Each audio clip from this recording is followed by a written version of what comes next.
All right, so it's the day after I did that little video segment on cleaning the carburetors on this motorcycle-powered N600. That's a Honda N600. This is a 1970, I believe.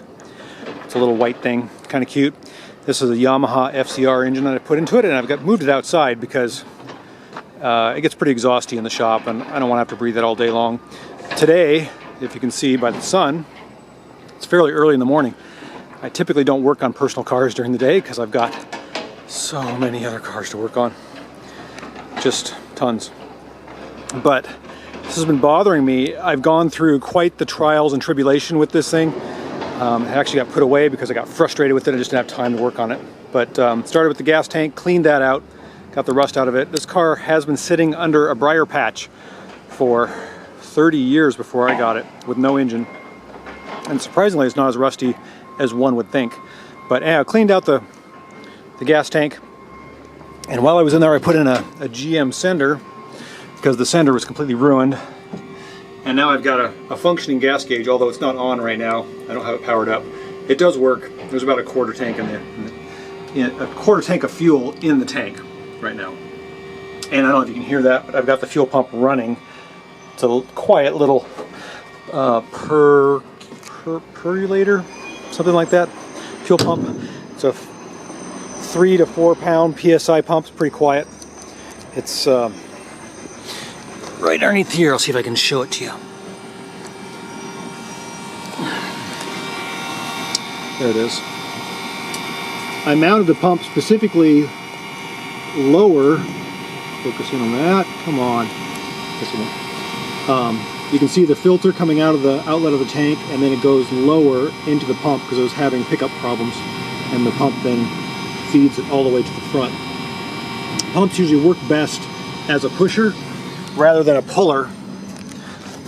They don't do very good sucking, but they do a great job pushing. So we've got fuel pressure, we've got new filters, double filtered as a matter of fact. Cleaned the carburetors out as you saw yesterday. The pilot jets, every one of them was completely jammed with just crud. I guess the tiny little orifice was kind of cemented shut. And we've got our battery outside the car here. Eventually I've got the battery relocation kit to go in the back seat of the car, in the trunk area, and I should have everything hooked up. I went through and I've sorted out all the wiring. We've got our ignition box here. We've got our ignition switch here off the bike, and I'm going to turn that on. And when you turn it on, I don't know if you can hear it, but it clicks. You can hear the ignition fire up, and then the neutral light comes on. Oh, focus in on that, please. I don't know if it will focus on that. My camera's being very awkward today. Yeah, that green light is the neutral light for the dashboard, basically out of the bike. So I'm going to go ahead and fire this up. You can listen to it. I think it's going to idle okay. Got our choke there. Let's see if it'll fire.